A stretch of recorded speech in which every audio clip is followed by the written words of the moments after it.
What's going on, everybody?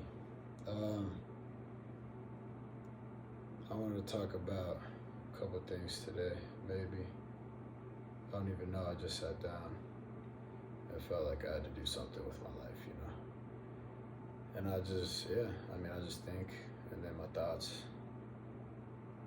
have to be processed somehow, so maybe this is my way of doing that, I don't know. But I also wanted to preface this by saying that I don't know the answers to much.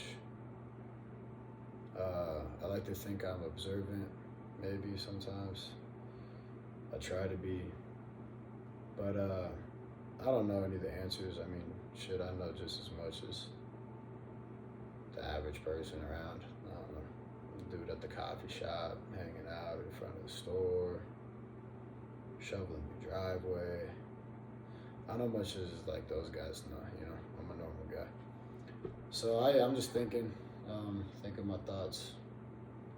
But I think one of my thoughts is that we've kind of lost the beauty of communication, and we've undermined the value of communication, and we've weaponized communication in all aspects of our life, you know. I like to think I'm a confident person, and sometimes that confidence leaks into my communication and it comes off wrong, it rubs people the wrong way, and then you're in a Mexicali shoot-off, and no one wants to be in a Mexicali shoot-off, because then like what? There's someone dies in those all the time, you know, it's stupid. So, along those lines, sorry, I kind of got off track. But I do think, since communication is such a powerful entity in human nature, being we are social creatures, we're using it in such a way that is damaging rather than progressing, if that makes sense. And this can be seen in all aspects of everybody's life. At least in the United States, might be a United States type problem. But no, probably everywhere, because people we kill each other all the time. Bombs, guns, grenades, cars and shit. It's horrible. I mean, it's on Instagram too. That's the other crazy thing. You just see it on Instagram. All this nasty stuff is wild. All right. But I think this, like, at the base of this is because we can't have a normal conversation. We can't have a progressive conversation. It has to be some type of point proving. It has to be some type of pride involved, and it has to be, there's always a right or wrong to a conversation.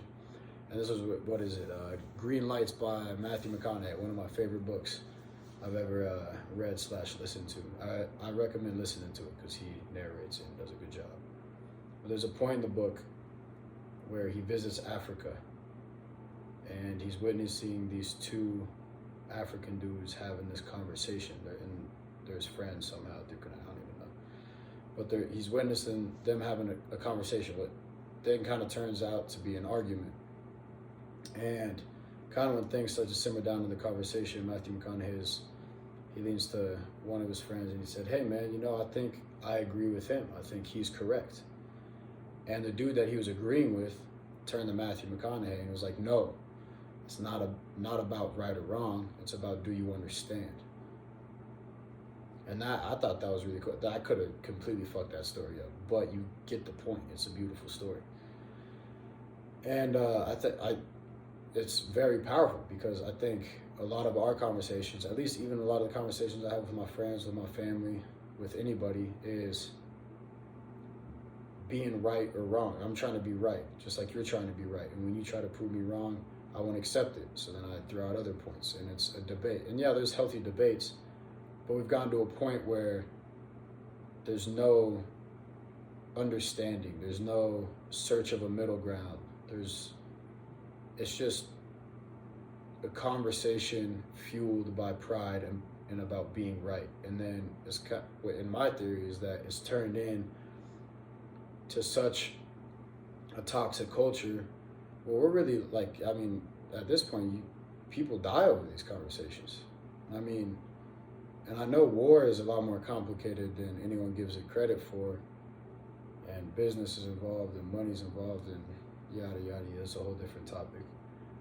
But I truly believe that war, many wars could be, and war in general could completely cease to exist if we could figure out how to have a good conversation. You know what I'm saying? What's wrong with a good conversation? Nothing. I don't know. I've written about it a few times on my blog. I think one was called Winning a Fight. If you guys want to check that one out, you can. That's the title. I think that's what it's called. And then another one that I'm thinking of throughout this video is, I think it's called like A Talk with Grandpa or something. And my grandpa's known to start arguments. Sometimes he backs up points where he just doesn't even, he doesn't agree, but he'll still argue it. And you'll just watch him get under someone's skin from across the room, and he's having a good time. They might not, but it's kind of funny. I think it's kind of funny. But he traps my ass with it all the time. He comes up to me and he'll disagree with some point that I made that's like pretty, like most people will agree with me. And he's like, nah. And we get into a heated argument. And he's a smart man, so obviously he brings up good points. And I remember this one specific time, but I imagine he's always done this. This is just the time that I kind of picked it up. But we got in an argument, and he was giving good points, and I was giving good points, and I don't even remember what the conversation was about. That's how pointless most of these arguments are, honestly. But at the end of the argument, I hit him with a banging point. It was like money. I don't even know how I thought of it. I just remember it being money. It felt good in my brain. And he looked up at me and sat back in his chair, and he chuckled like he does, and he's like, Silas, you got me. And at first I was like, fuck yeah, I did get you. Yeah. But then I thought for a little, it took a little bit of recollection, and I was like, that was a pretty cool thing that not a lot of people are capable of doing. Admitting they're wrong, or admitting they're in the wrong, and just taking it off the shoulder. Just, I'm wrong, that's what it is. We're wrong so much about so many things, but yeah, we'll die on the hill for no reason. And I think just, I don't know, maybe people should be more accepting of being wrong.